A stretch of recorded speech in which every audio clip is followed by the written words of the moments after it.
Ramazan bilinci ve şuurumuzu kaybettiğimizden bahsetmemiz gerekiyor.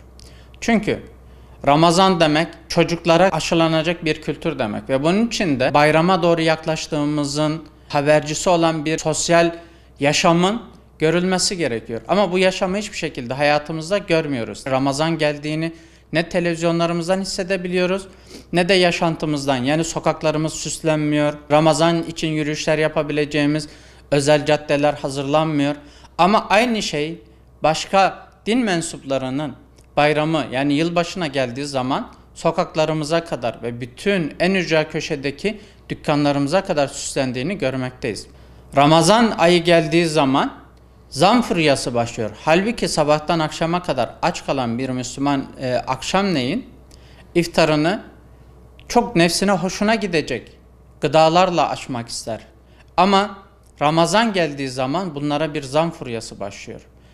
Fakat bunu yılbaşıyla kıyaslayacağımız zaman ise bir indirim furyası, bir alışveriş çılgınlığı başlıyor. Yani bir batıda böyle olması normaldir. Yani bunu biz muhtemelen batıdan örnek aldık. Ama İslam ülkesi ise eğer bizde bunun tersi olması gerekirdi. Ramazan bilincinin artması için Müslümanlara gıdaya ulaşımın kolay olması gerekirdi. Hatta sevabını umuman birçok kişi belki bu ayda sadece maliyetine bile satışlar yapması gerekirdi. Ama gördüğümüz üzere bunu hiçbir Müslüman tüccardan görmüyoruz. Aksine Ramazan deyince herkesin aklına gelen şey daha çok para kazanmak, sevap kazanmak gibi bir şey değil. Yani ilginçtir ki inanmadığımız bir dinin değerine sıra geldiği zaman herkes sanki zannederseniz ki bir sevap peşinde koşuyor. Herkes bir indirim çılgınlığı peşinde koşuyor. Bunu bir çocuğun gözünden okuyalım. Yılbaşı geldiği zaman kutlamalar var. Yılbaşı geldiği zaman örneğin bir oyuncağa, bir elbiseye, bir kıyafet ulaşmak çok kolay. O zaman Hristiyanların dini çok güzel.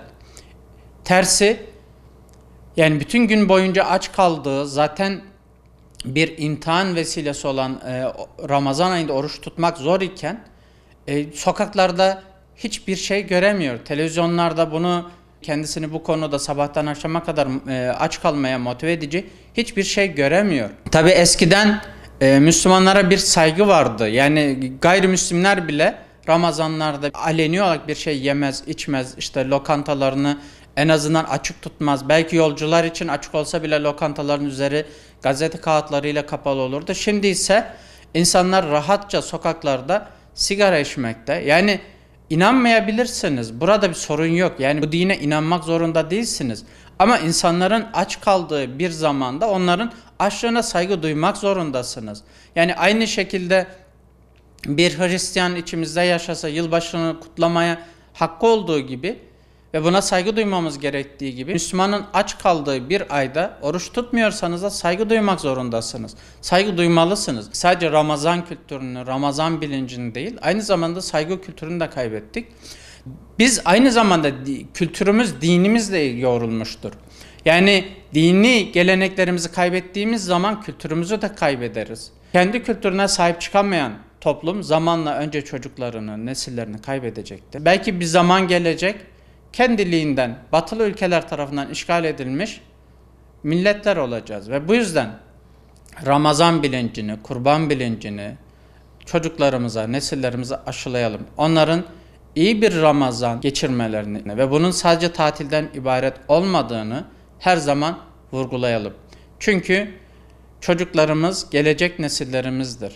Ve kültürü olmayan, kültürünü kaybetmiş, geleneklerini kaybetmiş bir toplum zaten yok olmuş demektir.